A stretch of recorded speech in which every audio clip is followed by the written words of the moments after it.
Hari ini kita akan mempelajari beberapa hal, yaitu definisi sejarah, ciri-ciri umum dalam sejarah, hakikat dan ruang lingkup sejarah, dan mengapa belajar sejarah itu penting. Yang pertama, kita akan mempelajari definisi sejarah.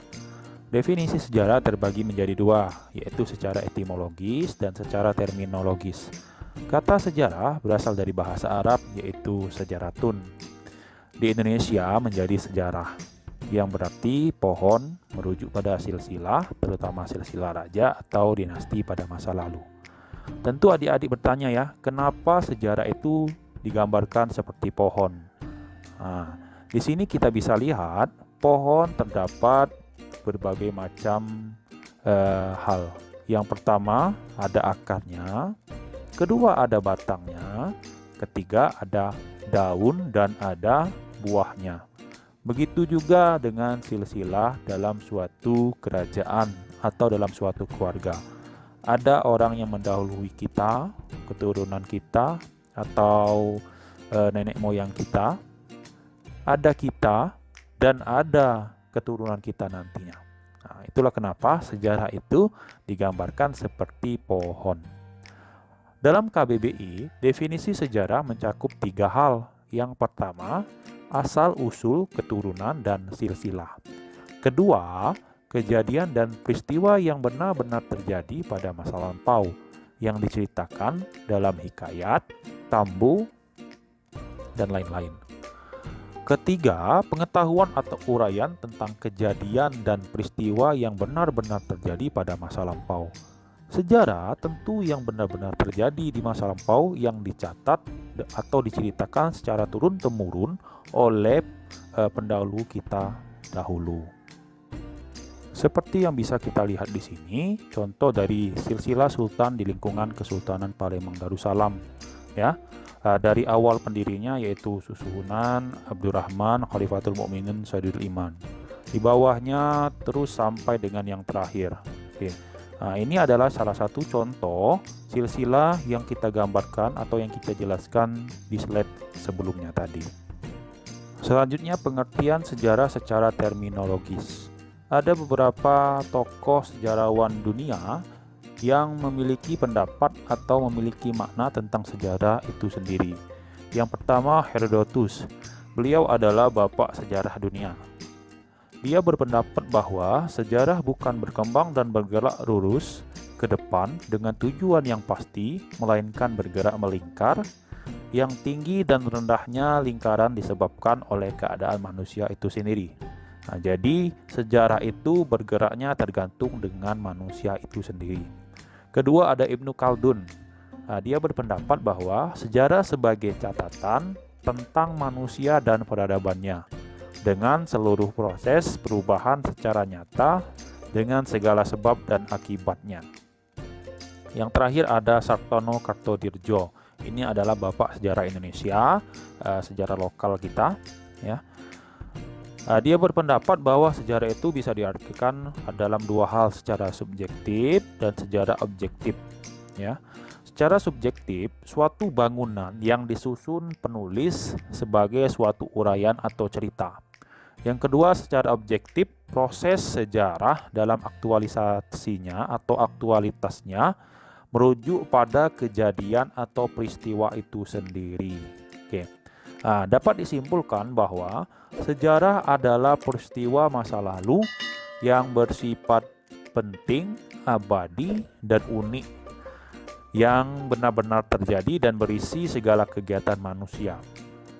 Rekonstruksi tersebut dibuat oleh sejarawan dari hasil kesimpulan berdasarkan data-data yang diuji. Ya, peristiwa sejarah itu tentu yang bersifat penting, abadi, dan unik. Tanpa ketiga hal ini, yang pasti bukan yang namanya sejarah. Okay. Sejarah itu bisa dikatakan ilmu karena berupa data-data yang dikumpulkan oleh sejarawan dan diteliti dan dijadikan suatu karya untuk mengingatkan sebagai pelajaran kita sebagai generasi muda. Selanjutnya kita akan membahas tentang ciri-ciri umum dalam sejarah. Ada 3 hal. Yang pertama, peristiwa sejarah itu abadi. Kedua, peristiwa sejarah itu unik. Dan yang ketiga, peristiwa sejarah itu penting. Yang pertama, peristiwa sejarah itu abadi. Mengapa? Peristiwa sejarah yang terjadi pada masa lalu itu ditulis oleh sejarawan dengan berbagai bukti untuk menjadi suatu karya. Oke, walaupun sudah tertulis atau terjadi pada masa lampau, tapi sejarah akan tetap menjadi ilmu atau pengetahuan untuk manusia pada masa kini dan juga masa yang akan datang.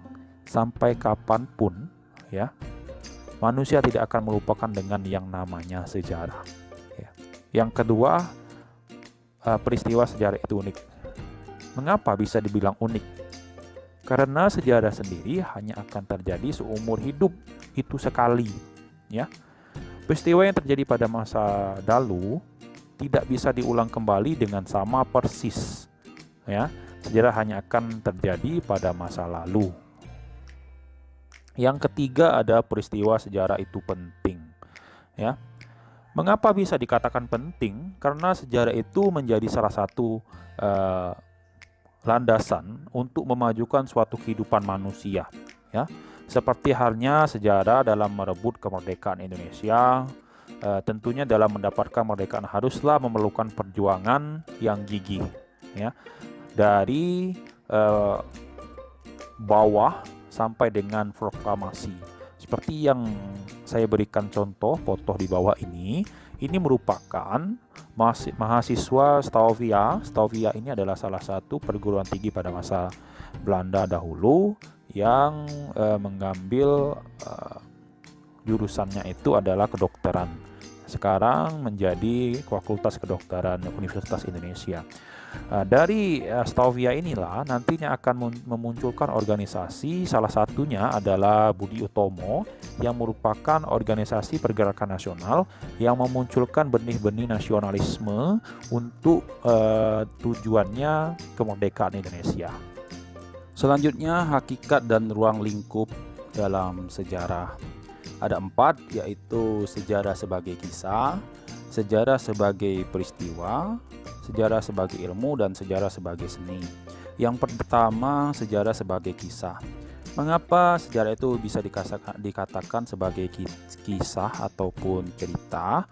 Karena sejarah itu memiliki kronologi tertentu yang sekilas mirip dengan cerita. Tapi perlu diketahui jika sejarah bukanlah cerita biasa yang biasa yang diceritakan oleh para sastrawan. Tapi sejarah itu memang peristiwa yang benar-benar terjadi, yang diceritakan kembali oleh seseorang melalui metode-metode yang tertentu.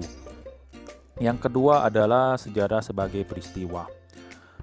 Seperti halnya yang kita pelajari sebelumnya, ataupun kita pelajari waktu definisi tadi, sejarah tersebut adalah suatu hal yang terjadi pada masa lalu, peristiwa yang terjadi di masa lalu yang tidak dapat diulang kembali.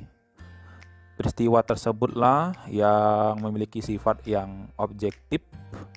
Dengan adanya peristiwa yang telah terjadi pada masa lampau tersebut dapat memberikan gambaran untuk perkembangan kehidupan masa kini dan masa yang akan datang. Yang ketiga, peristiwa ataupun sejarah sebagai ilmu.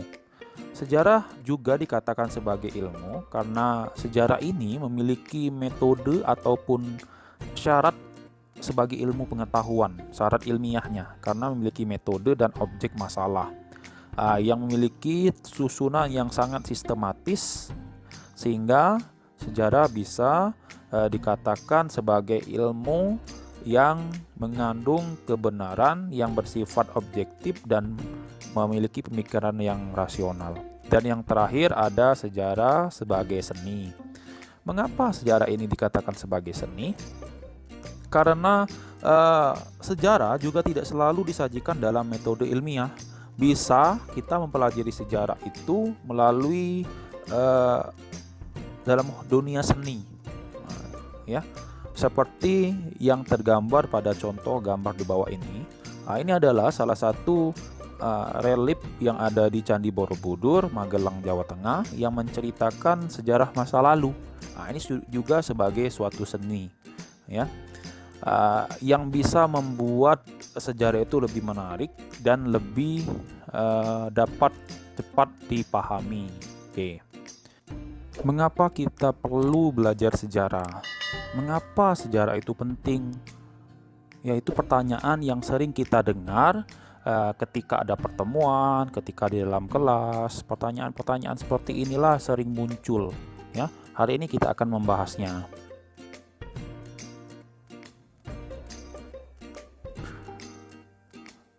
Jawabannya adalah sejarah adalah pilar pendidikan.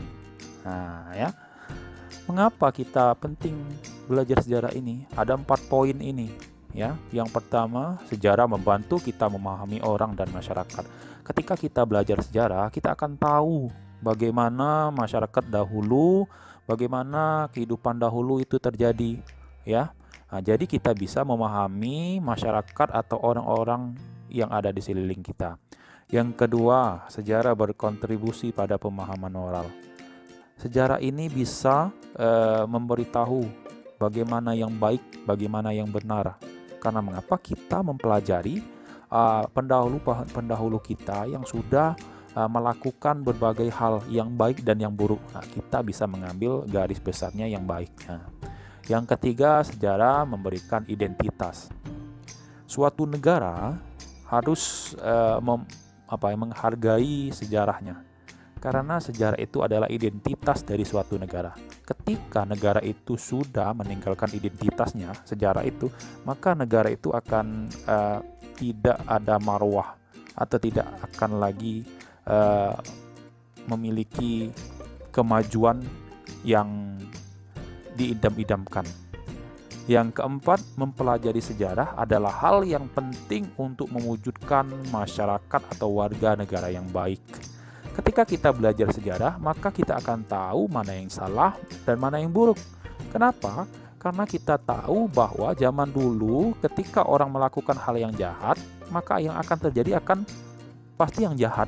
Nah, jadi ketika kita belajar sejarah, kita tahu ternyata ketika orang korupsi maka outputnya akan jelek. Nah, kita sebagai penerus sekarang harus mempelajari sejarah bahwa jangan mengulangi sejarah yang buruk-buruk.